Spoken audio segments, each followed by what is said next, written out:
Bismillahirrahmanirrahim. Assalamualaikum warahmatullahi wabarakatuh. Selamat datang anak-anakku. Ketemu lagi dengan Ibu di Bahasa Indonesia. Nah, hari ini kita masih belajar tentang teks cerita imajinasi. Sebelumnya Ibu akan menyampaikan kompetensi dasar kita hari ini.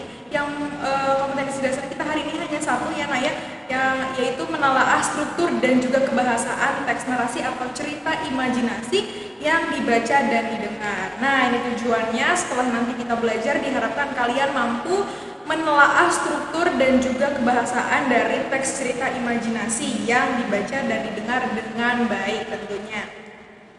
Oke, tanpa berpanjang lebar, di pertemuan sebelumnya kita sudah mempelajari bahwa teks cerita imajinasi dibentuk oleh suatu alur yang terdiri dari 5. Ada yang masih ingat?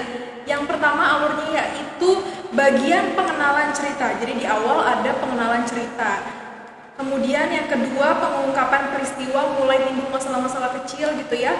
Kemudian yang ketiga menuju pada adanya konflik. Jadi masalahnya mulai meningkat, level permasalahannya lebih meningkat. Dan yang keempat baru puncak konflik, puncak permasalahan. Dan yang kelima ada penyelesaian. Nah, ini 5 alur ini yang kemarin sudah kita pelajari di pertemuan sebelumnya. Dan apabila di struktur teks cerita imajinasi, nah bagian ini biasa dikenal dengan istilah orientasi, komplikasi, dan juga resolusi gitu ya. Kalau yang 5 itu adalah alur, kalau misalnya di struktur ada 3. Ada orientasi, komplikasi, dan juga resolusi. Kita bahas satu persatu.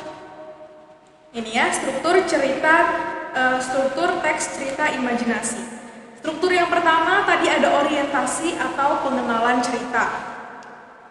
Di orientasi ini berisi tentang penokohan, latar, maupun bibit-bibit masalah yang dialami oleh tokoh utamanya. Jadi di orientasi biasanya penulis atau pengarang mulai memperkenalkan tokoh-tokoh siapa saja yang ada di dalam sebuah cerita imajinasi dan di mana latar tempatnya, suasananya seperti apa, dan lain sebagainya. Itu adanya di orientasi. Kemudian struktur yang kedua itu ada komplikasi atau puncak konflik. Di bagian komplikasi ini, bagian cerita yang menceritakan puncak masalah yang dialami oleh si tokoh utama. Sang tokoh menghadapi dan menyelesaikan masalah-masalah yang timbul. Jadi di komplikasi ini nanti tergambar apakah si tokoh bisa menyelesaikan masalah atau konflik yang dihadapinya, apakah akhirnya si tokoh bisa menyelesaikan masalah atau tidak. Ini adanya di bagian komplikasi atau puncak konflik, seperti itu. Kemudian yang terakhir strukturnya yaitu resolusi. Resolusi biasa kita kenal dengan penyelesaian. Nah, di tahap penyelesaian akhir dari sebuah rangkaian cerita, nah ini berbeda dengan komplikasi. Pada bagian ini ketegangan sudah lebih reda. Kalau misalnya tadi komplikasi itu sangat puncak masalahnya, lagi besar-besarnya masalahnya, sedang panas-panasnya. Nah, kalau misalnya di resolusi ini sudah mulai mereda, sudah mulai ketegangan masalahnya ini sudah mulai mereda, sudah mulai teratasi masalahnya, seperti itu. Nah, di resolusi juga nanti dituliskan nasib-nasib para tokoh dan bagaimana endingnya, apakah happy ending atau sad ending gitu ya, adanya di resolusi. Kalau alurnya tadi kita masukkan ke dalam struktur, jadinya seperti ini. Ada bagan struktur teks cerita imajinasi. Di orientasi, di dalamnya berarti ada pengenalan cerita dan pengungkapan peristiwa. Ini alurnya ya. Strukturnya orientasi, di dalamnya ada alur pengenalan cerita dan juga pengungkapan peristiwa. Kalau komplikasi, ini alurnya ada mulai menuju pada adanya konflik dan juga puncak konflik atau biasa dikenal dengan klimaks. Dan di akhir, yang terakhir ada resolusi. Ini terdiri dari penyelesaian masalah yang ada di dalam cerita imajinasi, seperti itu. Jadi kalau misalnya ditanya strukturnya, struktur teks cerita imajinasi ada berapa? Ada 3. Ada orientasi, komplikasi, dan resolusi. Ya. Dan di dalam struktur ini ada kelima alur yang sudah dibagi-bagi sesuai dengan bagiannya masing-masing. Kita lanjut, ada kebahasaan teks cerita imajinasi. Yang pertama, menggunakan kalimat yang bermakna urutan waktu atau lampau. Ini ada contohnya, yaitu ketika itu, telah terjadi, dan lain-lain. Jadi urutan waktunya tuh lampau, yang sudah lalu, seperti itu. Yang kedua, menggunakan konjungsi kronologis atau urutan waktu. Contohnya, setelah itu, kemudian, dan lain-lain. Kebahasaan yang ketiga yaitu menggunakan kata kerja yang menggambarkan peristiwa. Contohnya, menyuruh, membersihkan, menawari, dan lain-lain. Jadi, kata kerja yang menggambarkan peristiwa yang sedang terjadi. Kayak gitu ya.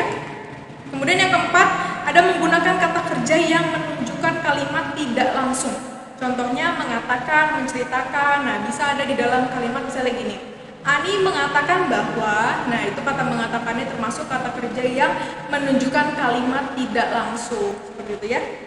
Jadi ada kalimat itu, ada kalimat langsung dan kalimat tidak langsung. Kalau kalimat langsung biasanya ditandai dengan tanda petik ganda.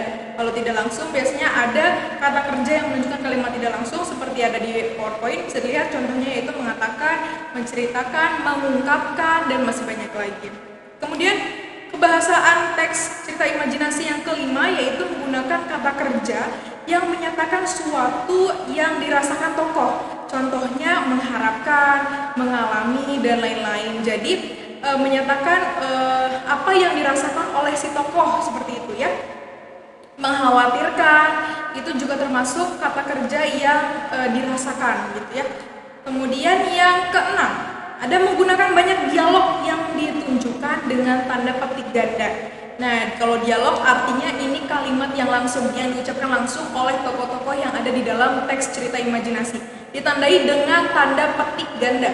Gitu ya, tandanya seperti ini bisa dilihat. Contohnya, Alma berkata, jangan diam saja. Nah, kata diam sajanya itu dikasih tanda petik ganda. Karena apa? Kalimat itulah yang diucapkan oleh tokoh yang bernama Alma.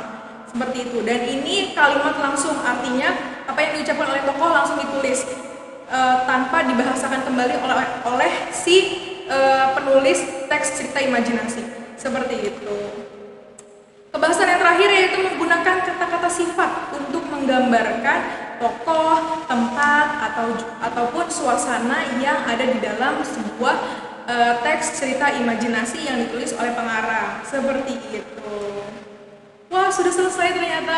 Hari ini pembahasan kita hanya fokus kepada struktur dan juga kebahasaan teks cerita imajinasi. Gue rasa mudah dipahami ya. Kalian pasti sudah sering sekali membaca berbagai jenis teks cerita imajinasi. Kalau kalian masih ingat, jenis-jenis teks cerita imajinasi ada 3. Ada cerpen, dongeng, dan juga novel. Ibu yakin kalian sudah banyak sekali membaca cerpen, novel, ataupun dongeng.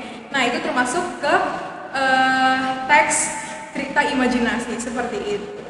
Kalau begitu, setelah ini kalian akan mengerjakan tugas untuk mengukur bagaimana pemahaman kalian sampai di mana tentang struktur dan juga ciri kebahasaan dari teks cerita imajinasi yang tadi sudah Ibu sampaikan. Baik, kalau begitu materi hari ini Ibu akhiri. Kurang lebihnya mohon maaf. Wabillahi taufiq wal hidayah. Wassalamualaikum warahmatullahi wabarakatuh.